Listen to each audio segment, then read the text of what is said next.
While the superhighway will ease congestion and provide an easier drive for motorists, what are the implications on road safety, especially towards the motorists themselves, other road users and even people living around it? Residents living along the Thika Highway say they have already started witnessing traffic accidents. They are now more worried about their safety after the completion of the 8-lane road. Kama juzi kuna mwenzetu amegongwa na gari para juu, alikuwa anauza kahawa na vitu vingine, akifika tu barabara. Sasa ninashindwa hapa, kwa nini hii kitu nitafuka aje niende hiyo ngambo ingine ndio niende nini kwa barabara ya Rosters. And in regards to their concerns, we are putting barriers all the way to stop even motorists from crossing over where you have 4 lanes one way. It's an expressway. There should absolutely no obstruction. There is no place for pedestrians to cross while walking across the road.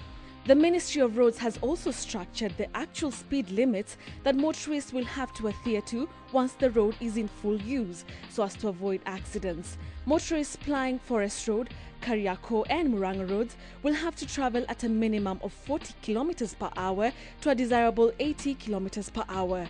Motorists driving from the Muthaiga roundabout all the way to the Kenyatta University will be expected to do a minimum of 80 to 100 kilometers per hour.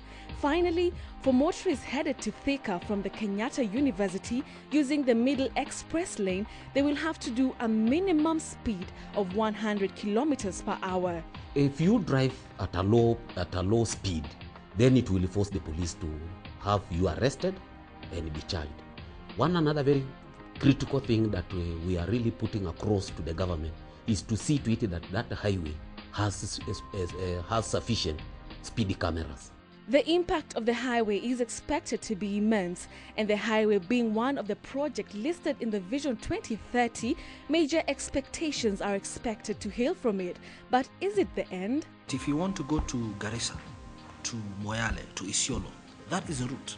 So this is not just Nairobi to Thika. It is the beginning of a major highway all the way to the northern part of Kenya, all the way to the border with Ethiopia. He says that a major economical impact is expected, given that the traveling to various parts of Kenya will be easier. Some of the more forward-thinking business people have begun to take advantage of it. They know that efficient transport infrastructure means that people can commute. So we're beginning to see housing developments, real estate developments around Thika Highway. When it comes to the environment impact assessment, the residents living along the highway might be forced to change their lifestyles, according to Mugo. In countries which have developed expressways such as this as a matter of course, lifestyles change. It means that if you're on the eastern, if you're on one side of Thika Road expressway, all your life needs to be lived there. After the highway construction was started on 28th of March in 2009, many were skeptical that the structures put on paper would actually come to being. Now motorists can be relieved on hours spent in traffic, and they can be part of this historical infrastructural change. For KTN Sunday Night Live, I'm Betty Kialo.